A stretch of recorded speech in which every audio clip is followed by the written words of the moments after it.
स्वागत है आपका इस नए एक्सप्लेनर में। चलिए बिना किसी देरी के सीधे मुद्दे पर आते हैं। आज हम जिस कहानी की गहराई में उतरने वाले हैं ना, वो ऊपर से देखने में तो एकदम रोंगटे खड़े कर देने वाली भूतिया कहानी लगती है। लेकिन यकीन मानिए, असल में इसके पीछे इंसानी लालच और धोखे का एक ऐसा खौफनाक सच छिपा है जो आपको अंदर तक झकझोर देगा। तो चलिए इस पूरी घटना के हर एक हैरान करने वाले पहलू को डिकोड करते हैं। हमारी कहानी का पहला पड़ाव है इस भूतहा रेलवे स्टेशन का रहस्य। जरा इस सीन को इमेजिन कीजिए। रात के ठीक 3 बज रहे हैं। एक बिल्कुल सुनसान रेलवे स्टेशन है जहां बेहद तेज और डरावनी हवाएं चल रही हैं। तभी वहां एक ट्रेन आकर रुकती है। सन्नाटा इतना गहरा है कि डरे हुए यात्री ट्रेन से बाहर एक कदम रखने को तैयार नहीं है। और तभी वहां एक रहस्यमयी बूढ़ा आदमी आता है जो सबसे मिन्नतें कर रहा है कि भाई अपनी खिड़कियां पूरी तरह से बंद रखना। मतलब ये माहौल ही अपने आप में चीख चीख कर किसी बड़े खतरे का इशारा कर रहा था। अब देखिए, बाहर एक खौफनाक जाल बिछा हुआ था। राघव नाम का एक पैसेंजर था जिसे इस स्टेशन के सन्नाटे और खौफ का कोई अंदाजा नहीं था। उसने उन सारी चेतावनियों को एकदम नजरअंदाज कर दिया। जैसे ही उसने खिड़की से बाहर गर्मा-गर्म चाय लेने के लिए अपना हाथ निकाला, अचानक वो चाय वाली औरत एक भयानक चुड़ैल में बदल गई और उसने उसका हाथ कसकर जकड़ लिया। और इससे पहले कि राघव या कोई और कुछ भी समझ पाता, एक कूड़ा बीनने वाली चुड़ैल वहां आई और उसने बेहद बेरहमी से राघव की गर्दन काट दी। लिटरली ये एकदम सीधा और बेहद क्रूर हमला था। लेकिन सवाल ये है कि ये चुड़ैलें आईं कहां से? इसके लिए हमें समझना होगा रीता और सीता की कहानी को। देखिए, इस वर्तमान के खौफ को समझने के लिए हमें थोड़ा पीछे जाना होगा। रीता और सीता नाम की 2 अनाथ बहनों के दर्दनाक सफर को ट्रेस करते हैं। कुछ ही महीने पहले की बात है। संबलपुर गांव से ये दोनों बहनें शहर के लिए निकली थीं। माता पिता के गुजर जाने के बाद उन्हें पूरी उम्मीद थी कि शहर में उनके चाचा उन्हें अपना लेंगे। लेकिन बदकिस्मती देखिए, उनकी ट्रेन ठीक इसी सुनसान स्टेशन पर आकर रुकी। भूख और प्यास से तड़पती हुई ये दोनों बहनें मदद की उम्मीद में ट्रेन से नीचे उतरी और यहीं से उनके साथ होने वाली एक बहुत बड़ी त्रासदी की शुरुआत हो गई। अगर आप इन दोनों की मौत के पैटर्न को देखें तो एक बेहद क्रूर समानता नजर आती है। हुआ क्या था कि जब रीता ने कूड़ा बीनने वाले से पानी मांगा तो उसे धोखे से एक कमरे में बंद कर दिया गया और बड़ी ही बेरहमी से उसके हाथ और सर काट दिए गए। दूसरी तरफ सीता, जो चाय लेने गई थी, उसने जैसे ही उस आदमी के हाथ में खून से सना खंजर देखा, वो भागने की कोशिश करने लगी। लेकिन चाय वाले ने उसे पकड़ लिया और उसके साथ भी बिल्कुल वही खौफनाक सलूक किया।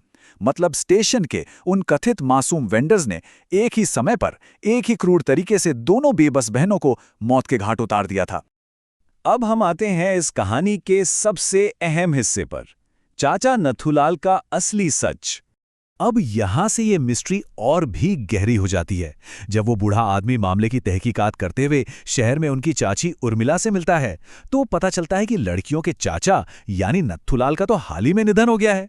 लेकिन ट्विस्ट ये है कि मरने से पहले वो बहुत परेशान रहते थे और उनकी जेब से एक रहस्यमयी एड्रेस मिला था। जब इस सुराग का पीछा किया गया तो ये पता सीधे एक जाने माने तांत्रिक तक ले गया, जिसने इस पूरे केस की परतें पूरी तरह से खोल कर रख दी। जब हम इस पूरी साजिश को डिकोड करते हैं ना, तो एक बात बिल्कुल शीशे की तरह साफ हो जाती है। असली मॉन्स्टर कोई पारलौकिक शक्ति या भूत प्रेत नहीं था। ये पूरी साजिश खुद उनके सगे चाचा नथुलाल की रची हुई थी। उसका मोटिव क्या था? सिंपल, लड़कियों के हिस्से की गांव की जमीन हड़पना। और इसी लालच में उसने कूड़ा बीनने वाले और चाय वाले को पैसे देकर इस खौफनाक मर्डर को अंजाम दिलवाया था। सोचिए, एक इंसान लालच में किस हद तक गिर सकता है। और क्या आपको पता है नथुलाल की मौत कैसे हुई? बस एक हार्ट अटैक से। जी हां, जब नथुलाल को यह पता चला कि जिन भतीजियों की उसने बेरहमी से हत्या करवाई थी वे अब खून की प्यासी चुड़ैलें बन चुकी हैं, तो इसी खौफ और दहशत के मारे उसे एक दिल का दौरा पड़ा और उसकी वहीं मौत हो गई। इसे हम सीधे तौर पर कर्मों का फल कह सकते हैं। तो चलिए अब बढ़ते हैं इस एक्सप्लेनर के क्लाइमैक्स की तरफ, तांत्रिक और आत्मा का सामना। होता यह है कि तांत्रिक और वो बूढ़ा आदमी वापस उसी डरावने स्टेशन पर लौटते हैं। रात के 3 बजते ही वो दोनों चुड़ैलें जोर जोर से हंसते हुए उनके सामने आ धमकती हैं। लेकिन इस बार तांत्रिक डरने वाला नहीं था। उसने एक रिचुअल के जरिए उन्हें उनकी मौत का असली सच बताया। और सिर्फ बताया ही नहीं, उस सच को साबित करने के लिए उसने सीधे चाचा नथुलाल की आत्मा को ही वहां बुला लिया।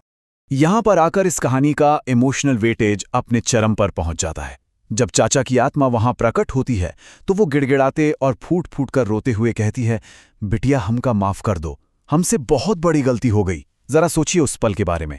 ये वो मोमेंट था जहां उन दोनों बहनों को अपने ही परिवार द्वारा दिए गए सबसे बड़े धोखे और विश्वासघात का एकदम आमने सामने बैठकर सामना करना पड़ रहा था। अब हम इस कहानी के अंतिम पड़ाव पर हैं, मुक्ति और इस घटना से मिलने वाली सीख। ये खौफनाक सच्चाई जानने के बाद दोनों बहनें इस कड़वे सच को स्वीकार कर लेती हैं कि कई बार अपनों से ही सबसे बड़ा धोखा मिलता है। अपनी इस दर्दनाक और थका देने वाली स्थिति को समझते हुए वे आखिरकार अपना गुस्सा और बदले की भावना त्याग देती हैं और मुक्ति की इच्छा जताती हैं। इसके बाद तांत्रिक उनके ऊपर पवित्र जल छिड़कता है, जिससे उनकी आत्माएं जलकर राख हो जाती हैं और उन्हें हमेशा के लिए शांति यानी मुक्ति मिल जाती है। इस पूरे एक्सप्लेनर को खत्म करने से पहले ये कहानी हमारे सामने एक बहुत ही गहरा सवाल छोड़ जाती है। जरा सोचिए, असल में राक्षस था कौन? वो चुड़ैलें जो स्टेशन पर लोगों को डरा रही थी, या वो सगा परिवार जिसने महज कुछ जमीन के लालच में अपनी ही मासूम बच्चियों का कत्ल करवा दिया? क्या कभी कोई सुपरनैचुरल या पारलौकिक बुराई इंसान के भीतर छिपे इस अंधेरे और लालच की बराबरी कर सकती है? इस सवाल पर जरूर गौर कीजिएगा।